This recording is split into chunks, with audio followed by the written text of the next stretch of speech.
भारतीय कथा साहित्य में विक्रम और बेताल के संवाद अति प्रख्यात है, जो कि 25 कथाओं के रूप में मशहूर हुए हैं। उन्हीं कथाओं का प्रसारण अब इस चैनल के माध्यम से हो रहा है। तो आप सभी से मेरा विनयपूर्ण आग्रह है कि इस चैनल पर पहली बार आए हैं तो सबसे पहले इस चैनल को सब्सक्राइब कर ले, ताकि ऐसी रोचक कहानी और किस्से आपसे दूर न रह सके। तो लीजिए प्रारंभ करते हैं विक्रम और बेताल के बीच संवादित दूसरी कथा। विक्रम ने बेताल को पुनः उसी विधि से वृक्ष से नीचे उतारा और अपने कब्जे में किया। विक्रम फिर बेताल को पीठ पर लाद कर ले चला। कुछ दूर चलने पर बेताल बोला, रास्ता काटने के लिए मैं तुझे एक कथा सुनाता हूँ विक्रम, किंतु मेरी शर्त वही है कि अगर रास्ते में तू कहीं भी बोला तो मैं तेरे हाथ से निकल जाऊंगा और फिर दोबारा उसी पेड़ पर जाकर लटक जाऊंगा। इसलिए तू रास्ते में कहीं नहीं बोलेगा। विक्रम चुप रहता है। बेताल किस्सा सुनाने लगता है। राजन, दूसरी कथा कुछ इस तरह से है कि यमुना नदी के किनारे धर्मस्थल नामक एक नगर हुआ करता था। उस नगर में गुणाधिक नामक राजा और केशव नामक एक ब्राह्मण रहता था। ब्राह्मण बहुत ही ज्ञानी पंडित था। उसके ज्ञान की चर्चा दूर दूर तक थी। ब्राह्मण की मधुमालती नाम की एक अत्यधिक रूपवान व सुंदर पुत्री थी। मधुमालती का एक भाई भी था।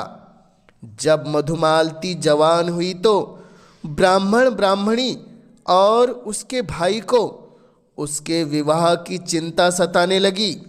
वह अपनी पुत्री के लिए योग्य वर की तलाश में लग गए। इत्तेफाक से एक दिन जब ब्राह्मण अपने किसी यजमान के यहाँ गया हुआ था और मधुमालती का भाई विद्यार्जन हेतु एक आश्रम में रह रहा था, ब्राह्मण के घर पर एक ब्राह्मण का लड़का आया। उस समय घर में सिर्फ ब्राह्मणी और मधुमालती ही थी। ब्राह्मणी को वह लड़का बहुत अच्छा लगता है। उसे लगता है कि यह लड़का मधुमालती के वर के रूप में एकदम उपयुक्त होगा। ब्राह्मणी उस युवक से अपनी बेटी मधुमालती के विवाह की बात चलाती है। ब्राह्मण युवक की भी मधुमालती देखी भाली थी। वह भी उसके रूप सौंदर्य पर रिझा हुआ था। वह खुद मधुमालती से शीघ्र विवाह करना चाहता था। इसलिए वह विवाह के लिए फौरन ही हाँ कर देता है। इस तरह ब्राह्मणी उस युवक से मधुमालती का विवाह तय कर देती है। उस ब्राह्मण युवक का नाम विक्रम था। दूसरी ओर जिस आश्रम में रहकर ब्राह्मण का पुत्र विद्या अर्जन कर रहा था, वहाँ उसका साथी युवक वामन भी विद्या अर्जित कर रहा था। दोनों बहुत अच्छे मित्र थे। ब्राह्मण का बेटा अपने सहपाठी वामन के रूप गुण और विद्वता से बहुत प्रभावित था। उससे प्रभावित होकर उसे ऐसा लगने लगा कि उसकी बहन के लिए वामन सबसे उपयुक्त वर रहेगा।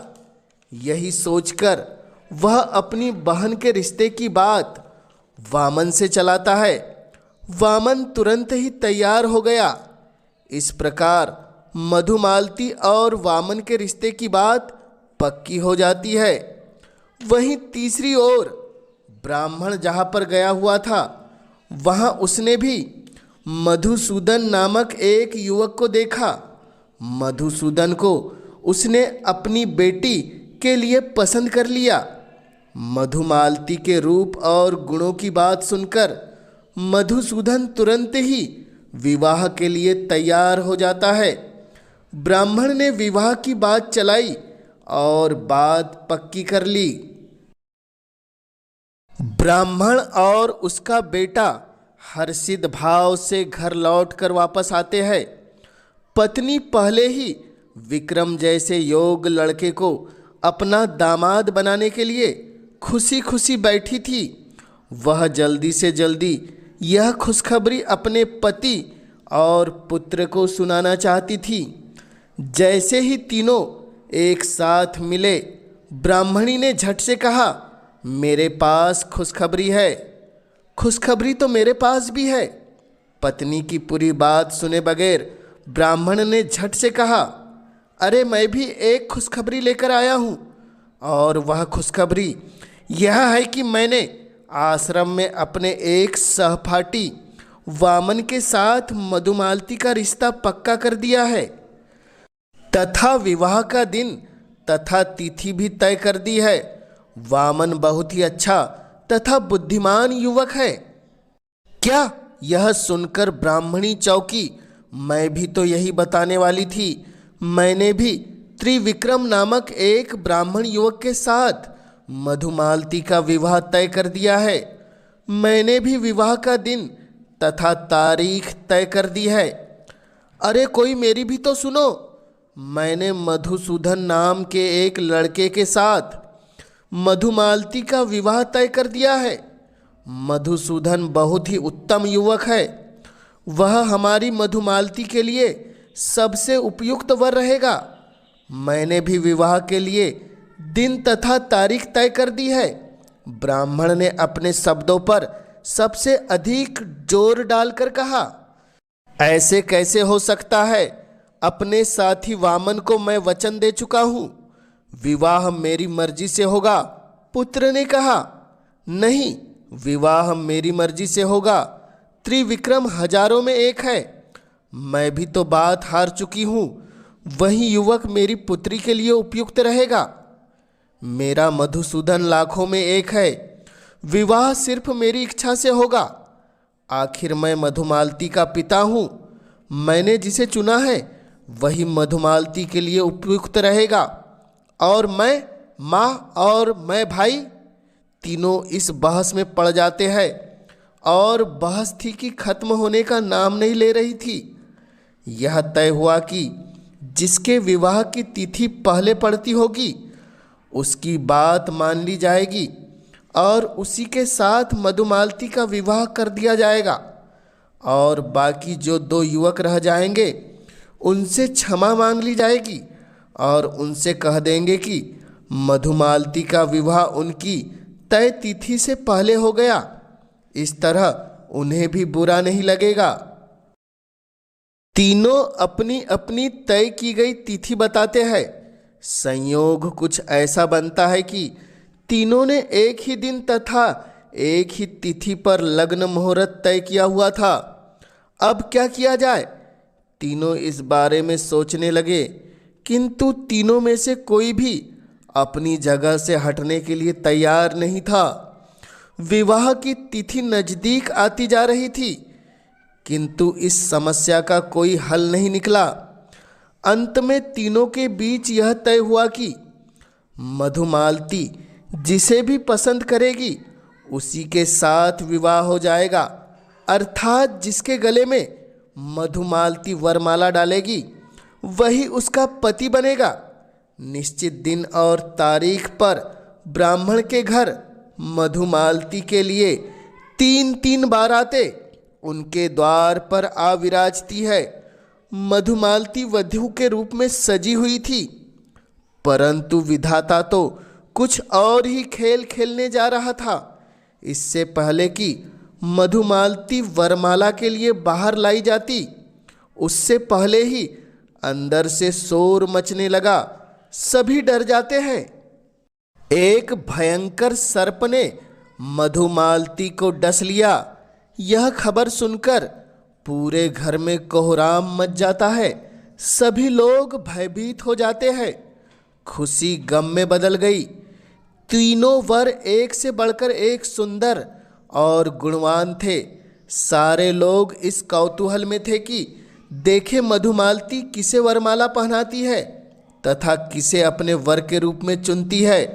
परंतु इन सबसे पहले ही सब कुछ बिखर गया। सभी अपनी जगह पर स्तब्ध रह गए। तीनों वर, माता पिता, भाई, सगे संबंधी भागते हुए मधुमालती के पास पहुंचते हैं। सर्प का विष तेजी से मधुमालती के शरीर पर चढ़ रहा था। मधुमालती गिरकर अचेत हो चुकी थी, किंतु उसके रूप और सौंदर्य में इतना तेज था कि जैसे फूट पड़ रहा हो। तीनों वर मधुमालती के रूप को देखते हुए थकते न थे। उन्होंने इतना सौंदर्य कहीं नहीं देखा था। चारों तरफ दौड़ धूप होने लगी। दूर दूर तक जितने भी सर्प का विष उतारने वाले सपेरे थे, सभी को बुलाया गया। गुणवान से गुणवान व्यक्ति को बुलाया गया, किंतु सभी ने लड़की को देखकर कहा, यह नहीं बचेगी। एक बोला, पंचमी, षष्ठी, अष्टमी, नवमी, 14 इन तिथियों को सांप का काटा आदमी कभी नहीं बचाया जा सकता। दूसरा बोला, शनिवार और मंगलवार को डसा हुआ नहीं जीता। तीसरा बोला, रोहिणी, मघा, अश्लेषा, मूल, कृतिका इन नक्षत्रों का चढ़ा हुआ विष कभी नहीं उतरता। चौथा बोला, इंद्रिय, अधर, कपात, कुछ नाभि इन अंगों में चढ़ा विष कोई भी नहीं उतार सकता। पांचवें ने राय दी, सारे प्रयत्न बेकार है, शव का अंतिम संस्कार कर देना चाहिए। अब मधुमालती का मृत शरीर सबके सामने पड़ चुका था। सारे परिवार के लोग रोते बिलखते हुए शव का अंतिम संस्कार कर देते हैं। चिता की राख ठंडी हो जाती है, किंतु उसे पत्नी बनाने की लालसा लिए तीनों वर वहीं बैठे रह जाते हैं। तीनों में से कोई भी वहां से जाने के लिए तैयार नहीं होता। अंततः एक वर मधुमालती के वियोग में उसकी चिता की राख को समेटकर बुझे बुझे मन से एक ओर चल देता है। दूसरे के मन को इससे भी अधिक आघात लगता है। वह सांसारिक वस्त्र त्याग कर सन्यासी का चोला धारण कर लेता है और जंगल जंगल इधर से उधर घूमने लगता है। तीसरे को भी इतना ही दुख हुआ कि मधुमालती के शव की बची हुई हड्डियों को चुनकर उनकी गठरी बना ली तथा उसी स्थान पर कुटी बनाकर मधुमालती की याद संजोए वहीं पर रहने लगा। सन्यासी चोला धारण किए नौजवान को काफी समय बाद एक गृहस्थ ब्राह्मण के यहाँ भोजन करने के लिए आमंत्रित किया गया। हाथ पैर धोकर सन्यासी युवक भोजन करने के लिए बैठा। सामने ही चूल्हा जल रहा था, जिस पर ब्राह्मणी भोजन तैयार कर रही थी। ब्राह्मणी के पास ही उसका छोटा बच्चा रोता हुआ बार बार माँ के आंचल से चिमट जाता था, जिससे ब्राह्मणी बहुत परेशान थी। ब्राह्मणी को जल्द से जल्द भोजन तैयार करके सन्यासी को खिलाने की जल्दी थी, अतः उसने बच्चे को डांटा तथा झिड़का। अब बच्चा और भी जोर से रोने लगा।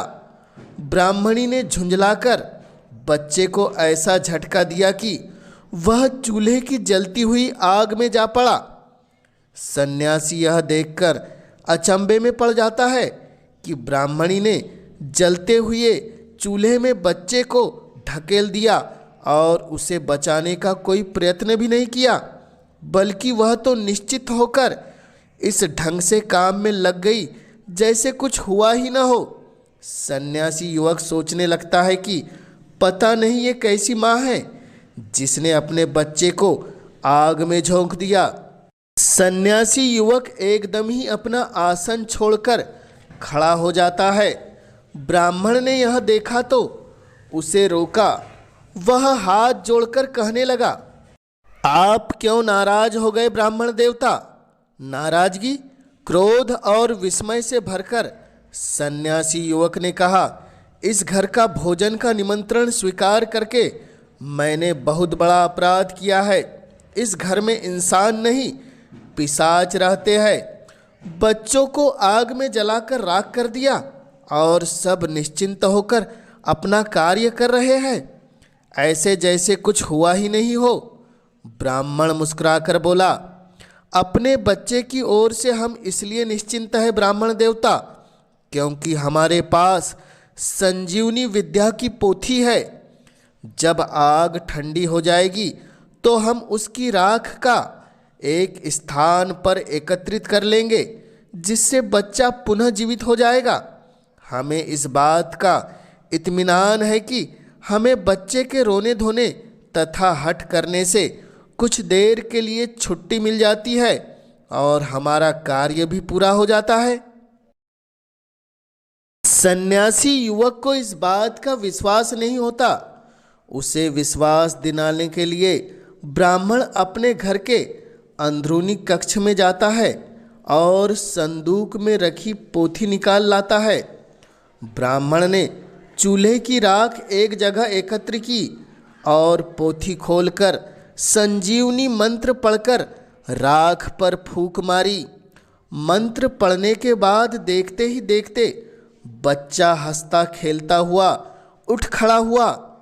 अब सन्यासी युवक ने चाव के साथ भोजन किया, किंतु वह मन ही मन वह संजीवनी विद्या वाली पोथी हथियाने की बात सोचने लगा। उसने सोचा कि यदि संजीवनी विद्या वाली पोथी उसके हाथ लग जाए तो वह मधुमालिनी को पुनः जीवित कर उसके साथ विवाह कर लेगा। यह विचार मन में आते ही अब ब्राह्मण ने भोजन आदि के बाद सन्यासी युवक से रात्रि में वहीं पर विश्राम करने का आग्रह किया, तो सन्यासी युवक उसकी बात न टाल सका। रात्रि में ब्राह्मण और ब्राह्मणी तथा परिवार के अन्य सदस्य गहरी निद्रा में खो गए, किंतु सन्यासी युवक जाग रहा था। उसकी आंखों में नींद नहीं थी। उसका ध्यान तो बार बार संजीवनी विद्या की ओर जा रहा था। वह जल्द से जल्द उसे हासिल करना चाह रहा था। अतः आधी रात होने के बाद वह धीरे से उठा और दबे पांव उस कक्ष में गया जहाँ पर संजीवनी पोथी रखी हुई थी। वह धीरे से बिना आवाज किए पोथी लेता है और रातों रात ब्राह्मण के घर से निकल जाता है। उसने ब्राह्मण को जो मंत्र पढ़ते हुए सुना था, वह मंत्र उसने पोथी में से निकाला। अब उसके मन में यह जिज्ञासा जाग उठी कि मधुमालती कैसे जीवित होती है। वह पुनः उसका प्रमाण देखना चाहता था। वह उसी स्थान पर पहुंचता है जहां पर मधुमालती की हड्डियां समेटे दूसरा युवक कुटी बनाकर रह रहा था। उसी समय संयोग से वह युवक जो मधुमालिनी के शव की राख अपने साथ लेकर गया था, वह भी घूमता घूमता वहीं पर आ गया। संजीवनी पोथी लेकर आया युवक उन दोनों को बताता है कि वह मधुमालती को पुनः जीवित कर सकता है। उसके पास ऐसी पोथी और ऐसी विधा है जिससे वह पुनः मधुमालती को जीवित कर देगा। यह सुनकर दोनों युवक हैरान रह जाते हैं। अतः कौतूहलवश एक ने धरती पर मधुमालिनी की हड्डियां बिछाई तथा दूसरे युवक ने राख बिखेरी। उसके बाद सन्यासी युवक पोथी खोलकर संजीवनी विद्या को पढ़ना आरंभ कर देता है। मंत्र पढ़ते ही दोनों युवक के सम्मुख चमत्कार होता है और कुछ ही समय बाद मधुमालिनी के शरीर की राख और हड्डियां पुनः शरीर में और उसके शरीर में पुनः प्राण पड़ जाते हैं। वह जीवित हो उठती है। वह इस समय ऐसा लगता है जैसे सोकर उठी हो। वह पहले से और तरोताजा, स्वस्थ और सुंदर नजर आती है। तीनों युवक उसे जीवित पाकर अत्यधिक खुश हो जाते हैं और पुनः वे अपने मन में उसे पत्नी बनाने के ख्वाब देखने लगते हैं। परंतु पत्नी के रूप में मधुमालती पर किसका अधिकार होगा, इस बात की पुनः बहस छिड़ जाती है। यदि मैंने मधुमालिनी की हड्डियां सहेज कर अपने पास न रखी होती तो मधुमालिनी को कभी जीवित न कर पाते। इस पर सिर्फ मेरा अधिकार है। राख समेट कर ले जाने वाला युवक तर्क देता है, यदि मैं मधुमालिनी की राख समेट कर ने ले जाता और इसे सहज कर ने रखता तो भला उसे किस प्रकार जीवन मिल सकता था। अंत में सन्यासी युवक अपना तर्क देता है, मधुमालिनी को तो फूंक दिया गया था, मैंने ही उसे संजीवनी विद्या के द्वारा पुनः शरीर लौटाया और उसे जीवन दान दिया, इसलिए इस पर सबसे ज्यादा मेरा अधिकार है। मधुमालिनी के पुनः शरीर धारण कर जीवित हो उठने की चर्चा नगर में फैल गई थी। सभी लोग यह सुनकर हैरान थे कि मधुमालिनी पुनः जीवित हो उठी है। कौतूहलवश सारे नगर में नर नारी उसे देखने आते हैं। मधुमालिनी के माता पिता और भाई भी यह खबर सुनकर प्रसन्नता से भर उठते हैं। वे सब भी मधुमालिनी से मिलने के लिए जाते हैं। इस तरह से पिता को पुत्री, भाई को बहन और माता को बेटी पुनः प्राप्त हो जाती है। किंतु तीनों युवकों की समस्या अभी तक ज्यों की त्यों थी। वे अभी भी इसी बात को लेकर लड़ रहे थे कि मधुमालिनी का किसके साथ विवाह करेगी। तीनों ही उसे अपना बनाने का दावा कर रहे थे और तीनों ही आपस में झगड़ रहे थे। इस बात की सूचना उस नगर के राजा गुणाधीप तक भी पहुंची। गुणाधीप अपने न्याय के अनुरूप ही गुणों और विद्वत्ता की खान था। बड़ा न्यायप्रिय राजा था।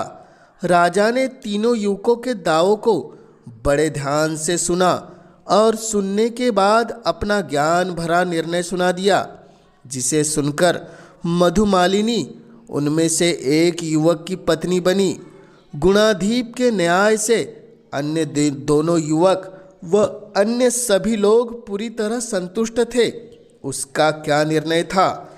पूरी कथा सुनने के बाद बेताल ने एक कुटिलता भरी मुस्कान विक्रमादित्य की ओर डाली। तुम्हारी समझ के अनुसार राजा, गुणाधीप ने किसके पक्ष में न्याय दिया होगा और उसके न्याय से अन्य दोनों युवक किस प्रकार संतुष्ट हुए? तू अपनी बुद्धिमत्ता से इस बात का उत्तर दे। यदि तूने जानबूझकर अपने विवेक से इस बात का उत्तर न दिया तो मैं तेरे सर के टुकड़े टुकड़े कर दूंगा। तेरा विवेक, न्यायप्रियता और बुद्धिमत्ता जग प्रसिद्ध है। बोल विक्रम, मुझे इस बात का जवाब दे। राजा ने किसके पक्ष में न्याय दिया और किस प्रकार दिया? जल्दी बोल विक्रम, जल्दी। सुन बेताल, विक्रम अपनी विवेकशीलता का परिचय देता हुआ बोला। जिस युवक ने मधुमालिनी की राख संजोकर अपने पास रखी थी, राजा ने उसी के पक्ष में अपना न्याय दिया होगा। क्यों, मैंने ठीक कहा ना? तूने बिल्कुल ठीक कहा विक्रम, तू कभी गलत नहीं हो सकता। अब तू यह भी बता कि राजा ने यह न्याय किस प्रकार दिया? बेताल प्रसन्न होता हुआ बोला, यह विधि का विधान है बेताल कि जीवन दान देने वाला सिर्फ पिता होता है। सन्यासी युवक ने चूंकि मधुमालिनी को संजीवनी विद्या द्वारा जीवित करके जीवन दान दिया, इसलिए विधान के अनुसार उसने मधुमालिनी के पिता का स्थान पाया। जिस युवक ने मधुमालिनी की हड्डियां संजो कर रखी थी, विधान के अनुसार उसने मधुमालिनी के पुत्र का कार्य किया। किंतु जो युवक मधुमालिनी की चिता की राख समेट कर ले गया था, वही मधुमालिनी का पति बनने का अधिकारी था। तूने बिल्कुल ठीक कहा विक्रम, राजा गुणाधीप ने यही न्याय किया था। तू तो बड़ा ज्ञानी है विक्रम। मुझे पूर्ण विश्वास था कि ऐसी न्यायप्रिय बात सिर्फ तू ही बता सकता है, पर तू फिर चूक गया विक्रम। मैंने तुझसे कहा था कि तू रास्ते में कहीं नहीं बोलेगा, पर तू बोल गया। इसलिए अपने वायदे के मुताबिक मैं वापस उसी शमशान में जा रहा हूँ। यह कहता हुआ बेताल ने अपनी बाहें छुड़ाई और अट्टहास करता हुआ हवा की ओर ऊपर चले गया। विक्रम फिर तलवार संभालकर बेताल के पीछे पीछे दौड़ने लगा। इस बार भी बेताल विक्रम को अपने पीछे आने के लिए वही शब्द दोहरा रहा था जो पहले कह चुका था। तो विक्रम और बेताल के बीच यह दूसरी कथा आपको कैसी लगी, हमें कमेंट्स के माध्यम से ज़रूर बतलाएं। और इस चैनल पर अगर पहली बार आए हैं तो सबसे पहले इस चैनल को सब्सक्राइब कर दे, ताकि आप तक ऐसी रोचक कहानियाँ किस्से सबसे पहले पहुँच सके। आप इस कहानी में अंत तक बने रहे, इसलिए पूरे दिल से आपका धन्यवाद।